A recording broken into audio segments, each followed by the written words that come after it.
Part 5. In the Golden Age. In another moment we were standing face to face, I and this fragile thing out of futurity. He came straight up to me and laughed into my eyes. The absence from his bearing of any sign of fear struck me at once.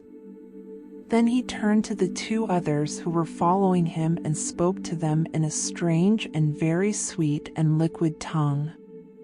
There were others coming, and presently a little group of perhaps 8 or 10 of these exquisite creatures were about me. One of them addressed me. It came into my head, oddly enough, that my voice was too harsh and deep for them.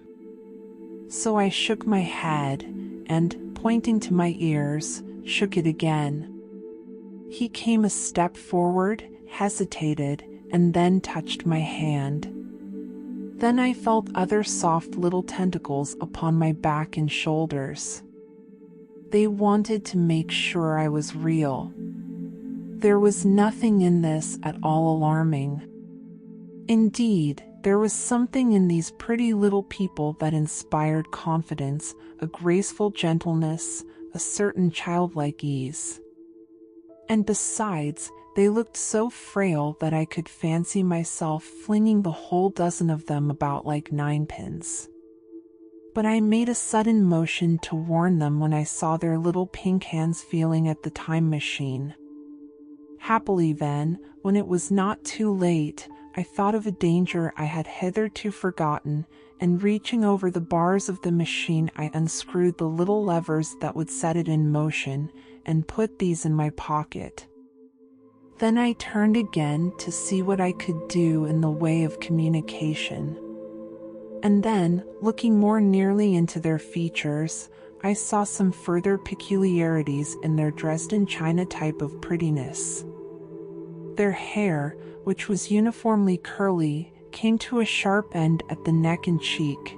There was not the faintest suggestion of it on the face, and their ears were singularly minute.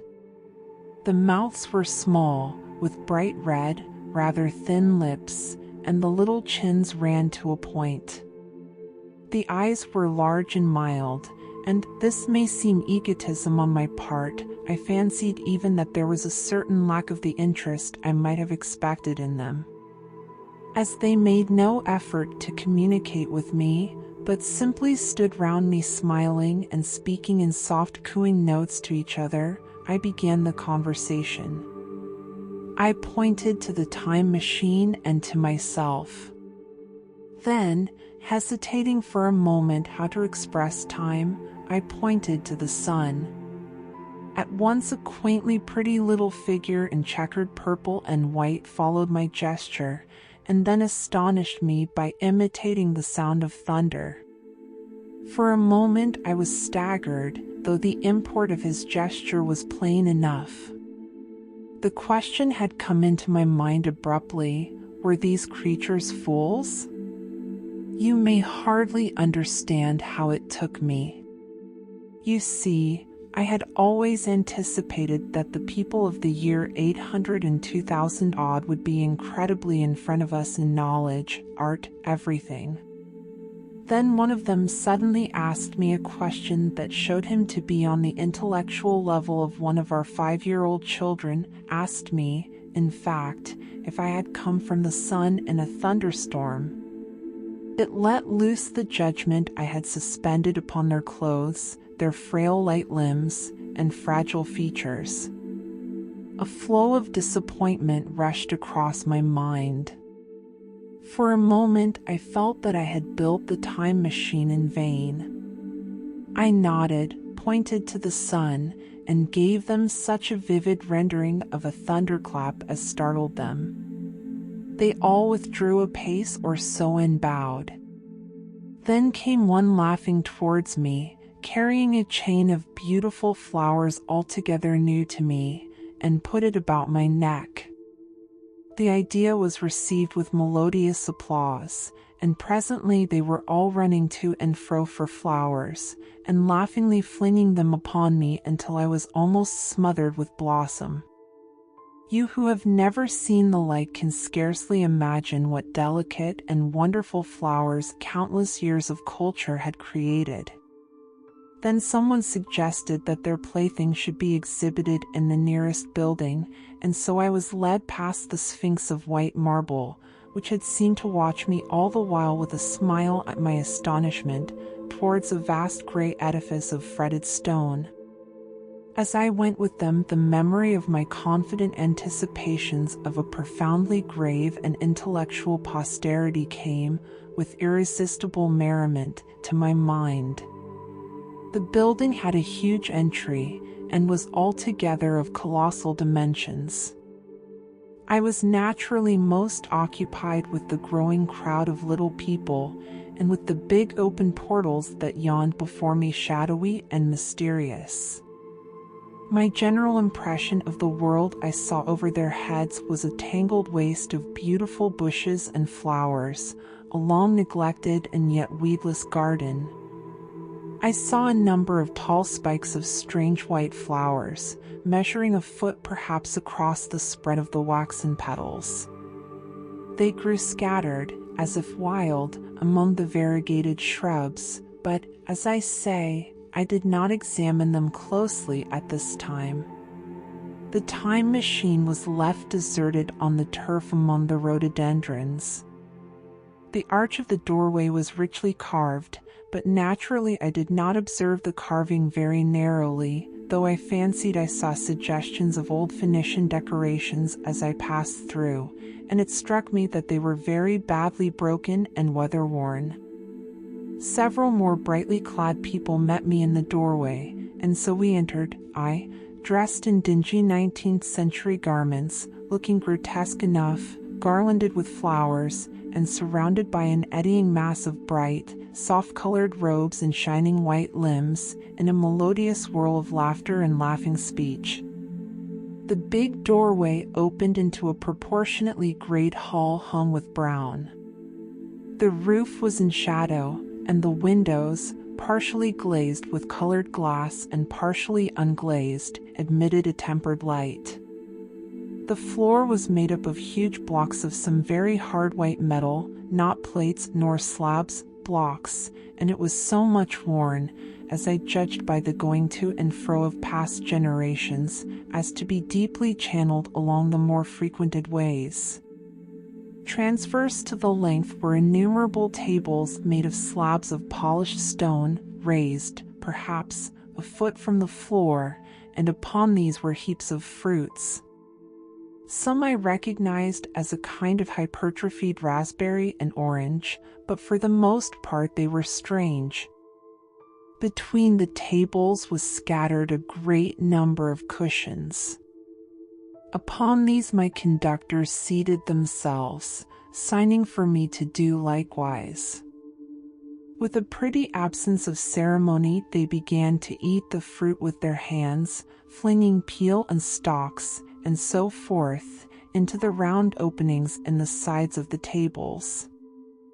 I was not loath to follow their example, for I felt thirsty and hungry. As I did so I surveyed the hall at my leisure. And perhaps the thing that struck me most was its dilapidated look. The stained glass windows, which displayed only a geometrical pattern, were broken in many places, and the curtains that hung across the lower end were thick with dust. And it caught my eye that the corner of the marble table near me was fractured. Nevertheless, the general effect was extremely rich and picturesque. There were, perhaps, a couple of hundred people dining in the hall, and most of them, seated as near to me as they could come, were watching me with interest, their little eyes shining over the fruit they were eating. All were clad in the same soft, and yet strong, silky material. Fruit, by the by, was all their diet. These people of the remote future were strict vegetarians, and while I was with them, in spite of some carnal cravings, I had to be frugivorous also. Indeed, I found afterwards that horses, cattle, sheep, dogs had followed the ichthyosaurus into extinction. But the fruits were very delightful, one, in particular, that seemed to be in season all the time I was there, a flowery thing in a three-sided husk, was especially good, and I made it my staple. At first I was puzzled by all these strange fruits, and by the strange flowers I saw, but later I began to perceive their import. However, I am telling you of my fruit dinner in the distant future now. So soon as my appetite was a little checked, I determined to make a resolute attempt to learn the speech of these new men of mine. Clearly, that was the next thing to do. The fruit seemed a convenient thing to begin upon, and holding one of these up, I began a series of interrogative sounds and gestures. I had some considerable difficulty in conveying my meaning. At first my efforts met with a stare of surprise or inextinguishable laughter, but presently a fair-haired little creature seemed to grasp my intention and repeated a name. They had to chatter and explain the business at great length to each other, and my first attempts to make the exquisite little sounds of their language caused an immense amount of genuine, if uncivil, amusement. However, I felt like a schoolmaster amidst children, and persisted, and presently I had a score of noun substantives at least at my command, and then I got to demonstrative pronouns, and even the verb to eat. But it was slow work, and the little people soon tired and wanted to get away from my interrogations, so I determined, rather of necessity, to let them give their lessons in little doses when they felt inclined. And very little doses I found they were before long, for I never met people more indolent or more easily fatigued.